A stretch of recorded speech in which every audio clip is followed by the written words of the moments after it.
gwanga temukyaliwo osanga bwenkanya bwe tubanga ku kooti tewakyaliyo bwenkanya RPC mu region eno yagobeddwa kuba teyasobola kuyamba kibiina ekiri mu buyinza okukibbira obululu. Returning officer bamukubira essimu nga tuli ku Tale Center njogera kino with authority nga bamugamba declaring Nameere n'abaga nti namaze dda okudisplayinga results zino and 90% results zimaze okufuluma omukyalo ono awiininze ne bamugamba gezaako kyusa omusajja n'akwata omusaala n'agenda n'asaala. In fact that night I think yagenda n'asaala emirundi esatu okutuusa bwe yava mu kusaala okwokusatu najja na declaringa with or without their orders. Era yagamba ku ssimu abamuli okumpi n'abaga nti nze na training bwa kibino bye muŋŋamba si bye nnina okukola na training bwa okukola ekituufu. Najja na declaring immediately nga ne 11 polling stations ezo ze ba claiming bambi tezinaba kola ki kujja kubanga yalabanga pressure emukoze eki emuyitiriddeko.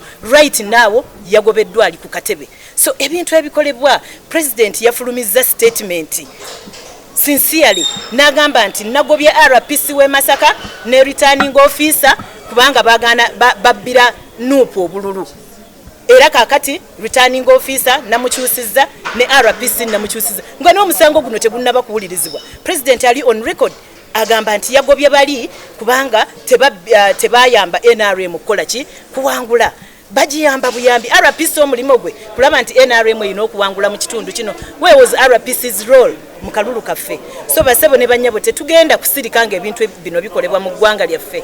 Tetugenda kusirika nga abakulembeze abandi badde ekyokulabirako ate be bakutte omumuli okulaba nti baviolatinga rights z'Abannayuganda batyoboola amateeka g'eggwanga bateekawo obutali bwenkanya ku Bannayuganda nga balinamu abaana n'ebiki n'ebyana. Njagala okubakakasa basebo ne bannyabo mubeere banywevu fe amaanyi gaffe gali mu Katonda. Katonda bw'aba yeeyannonda ngenda kusigaza obuyinza buno obukulembeze buno si buyinza bukulembeze. Bannamasaka mubeere bakkakkamu bwe banaaba batuwangudde nga bwe bagenze bwe bakoze ebintu byabwe nga batubbye era mubeere bakkakkamu kubanga mukimanyi nti omukulembeze gwe bagenda obbakakaatiikako si gwe mwalonda. Ekiseera kijja kutuuka mwerondera abakulembeze abatuufu ng'obukulembeze obusaamu ekitiibwa eddembe ly'obuntu buzze. I would like to take this opportunity to thank my lawyers who have fought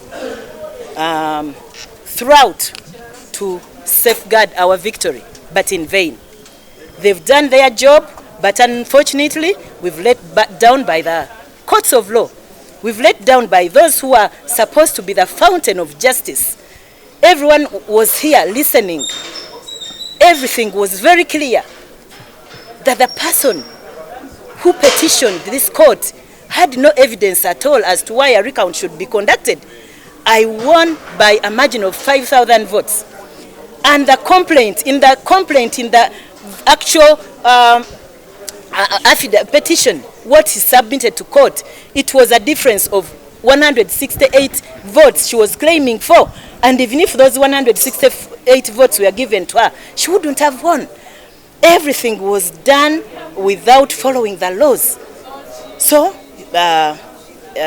here we are. The court has decided that we go for a recount. We are ready for the recount.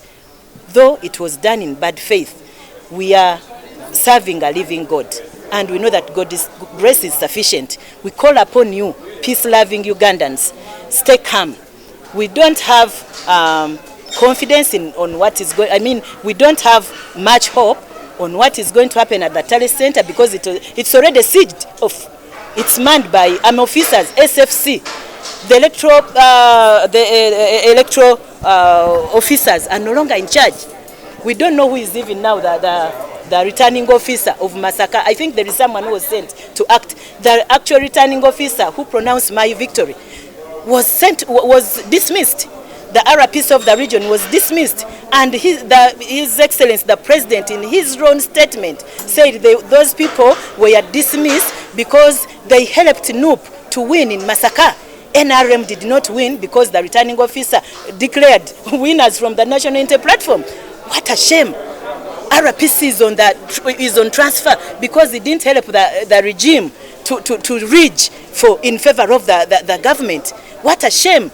So everyone here is on turn. All the police officers, everyone is not doing what they're supposed to do, including the judge who has been, the magistrate who has been in this case. I was feeling sorry for the man, because for your information and from reliable sources, the Speaker of Parliament was seen around these premises last night.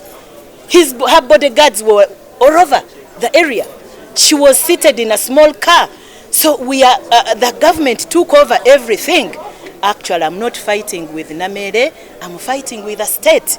So, be it, I'm fighting with the state, but my God will protect me. God's grace is sufficient.